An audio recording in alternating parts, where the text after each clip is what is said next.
नमस्कार। अपन पढ़ रहे हैं गाउस के नियम के अनुप्रयोग। गाउस के नियम का ये अनुप्रयोग है अनंत विस्तार के रेखीय आवेश के कारण विद्युत क्षेत्र की तीव्रता। तो मान लेते हैं ये एक अनंत विस्तार का एक रेखीय आवेश है, यानी एक बहुत पतला बारीक तार है जिसका रेखीय आवेश घनत्व लैम्डा है। मान लेते हैं ये इस चालक की लंबाई ये x और y है, यानी लंबाई ज्यादा है इसकी।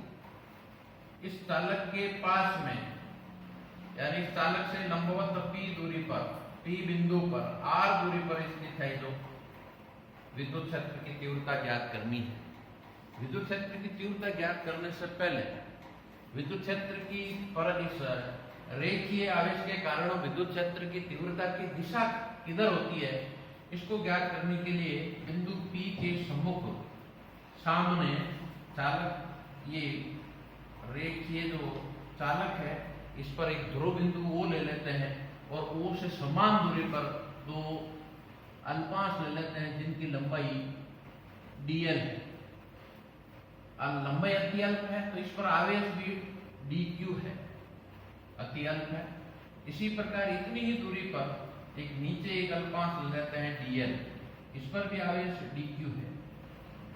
इस आवेश dq के कारण बिंदु, ये बिंदु आवेश की तरह है तो इस पर विद्युत क्षेत्र की तीव्रता की जो दिशा है वो इस प्रकार dE2 और इसके कारण ये dE1 और ये O से P को मिलाने वाली सीधी रेखा है। तो ये दोनों बराबर दूरी पर होने से ये दो दूरियां बराबर है, ये लंबवत है। माना ये इसके साथ में थीटा डिग्री का कोण बनाता है तो ये dE2 भी इसके साथ थीटा डिग्री का कोण बनाएगा। तो ये विद्युत क्षेत्र का इसकी दिशा में घटक हो जाएगा dE1 cos थीटा और इसका इधर dE2 cos थीटा। इसका लंबवत घटक dE1 sin थीटा व dE2 sin थीटा। ये dE1 sin थीटा व dE2 sin थीटा एक दूसरे के बराबर और विपरीत होने से एक दूसरे के प्रभाव को निरस्त कर देते हैं, परंतु इसके घटक dE1 और dE2 के जो घटक हैं dE1 cos थीटा व dE2 cos थीटा ये OP की दिशा में जुड़कर परिणामी विद्युत क्षेत्र का निर्धारण करते हैं। अतः स्पष्ट है विद्युत क्षेत्र की तीव्रता की दिशा सदैव इस रेखीय आवेश से लंबवत होगी, यानी OP की दिशा नहीं होगी जो इस चालक के साथ 90 डिग्री के कोण पर है। अब ये हमने सिद्ध कर दिया कि रेखीय आवेश के कारण विद्युत क्षेत्र की तीव्रता की दिशा इसके लंबवत होती है। अब हम इसके कारण बिंदु P पर विद्युत क्षेत्र की तीव्रता का मान ज्ञात करते हैं। तो इसके लिए मैं एक चित्र यहां बनाता हूं और जैसे ये रेखीय आवेश है, हम मान लेते हैं एक L लंबाई, ये P R दूरी पर था रेखीय आवेश से, तो हम R त्रिज्या और L लंबाई के एक बेलनाकार पृष्ठ की कल्पना करते हैं। ये एक बंद बेलनाकार पृष्ठ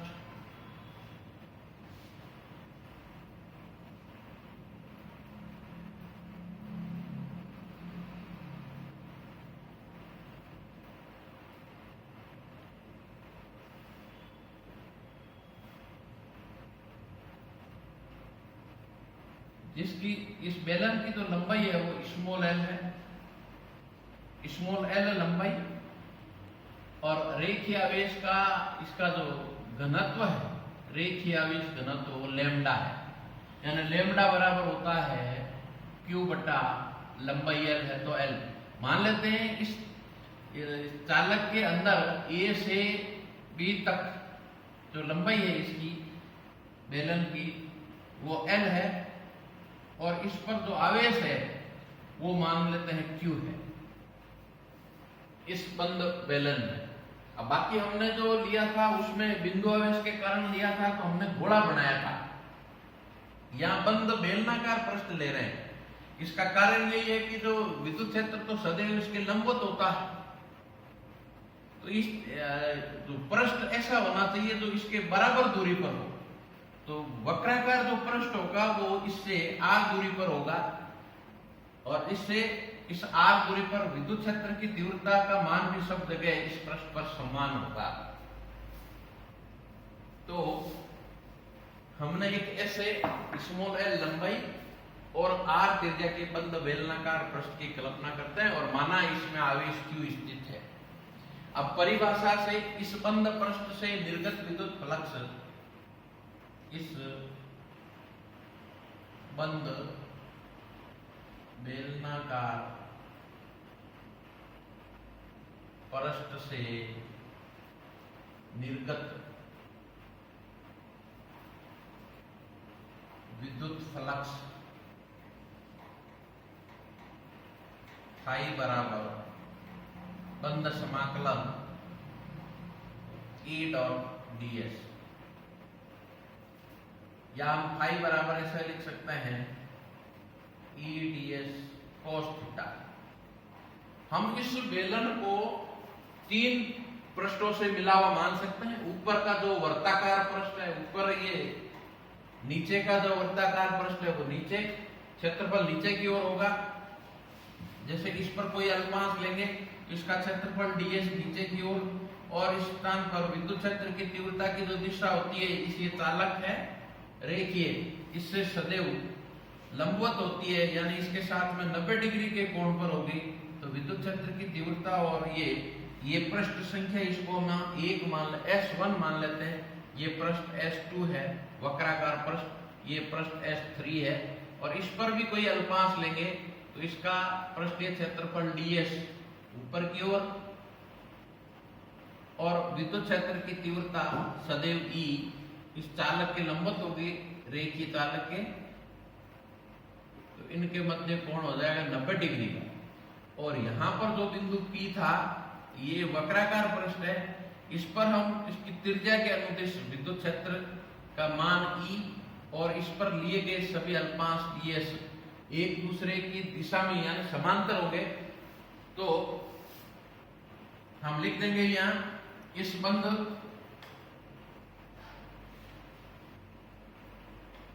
पृष्ठ को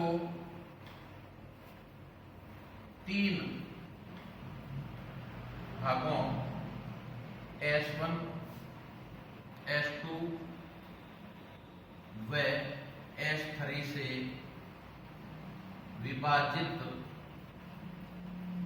माने तो फाई बराबर S1 E ds cos theta plus S2 E ds cos theta plus S3 E ds cos theta. पृष्ठ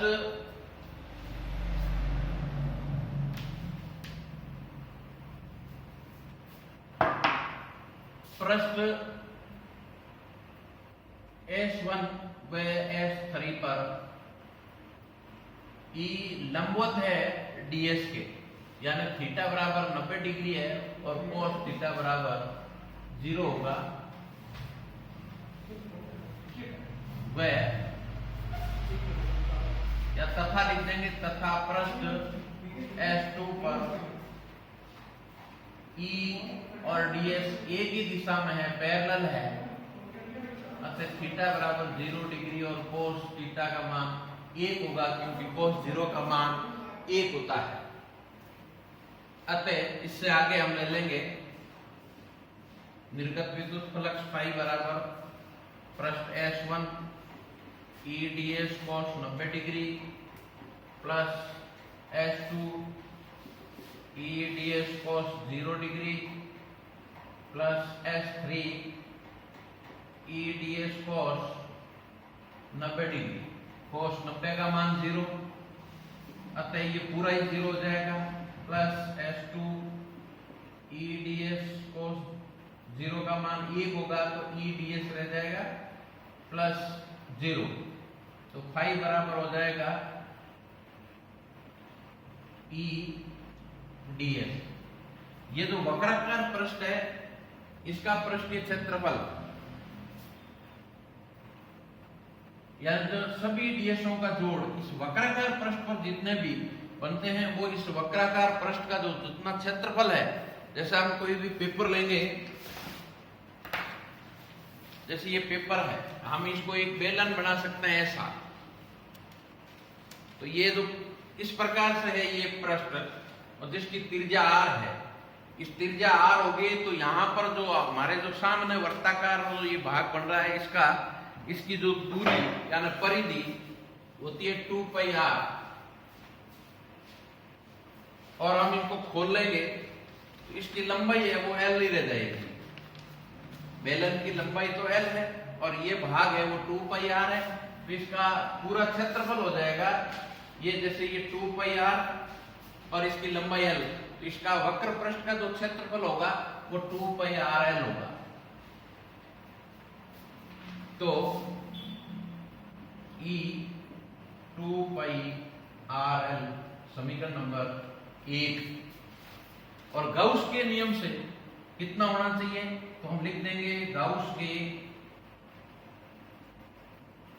नियम से इस बंद पृष्ठ से निर्गत विद्युत फ्लक्स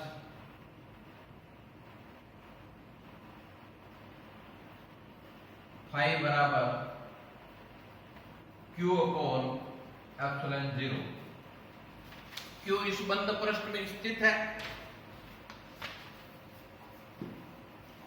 इसका मान कितना है हमें ये मालूम है कि इसका रेखीय पृष्ठ आवेश घनत्व रेखीय आवेश घनत्व लैम्डा है।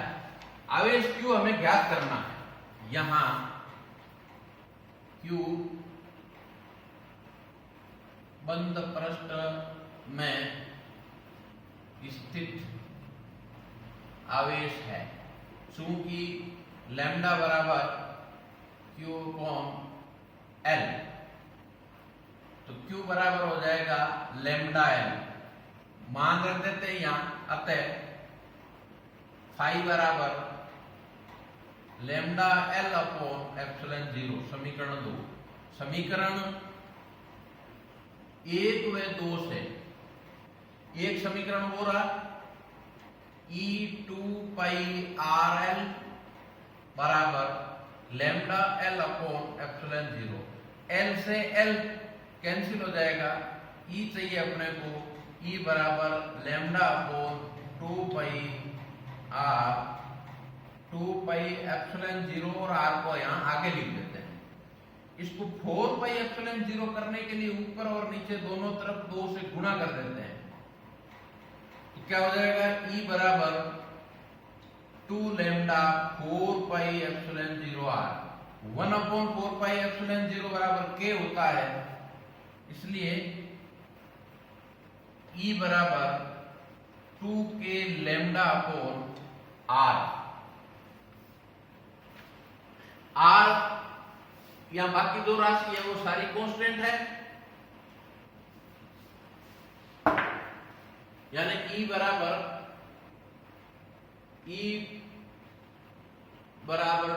2k lambda upon r।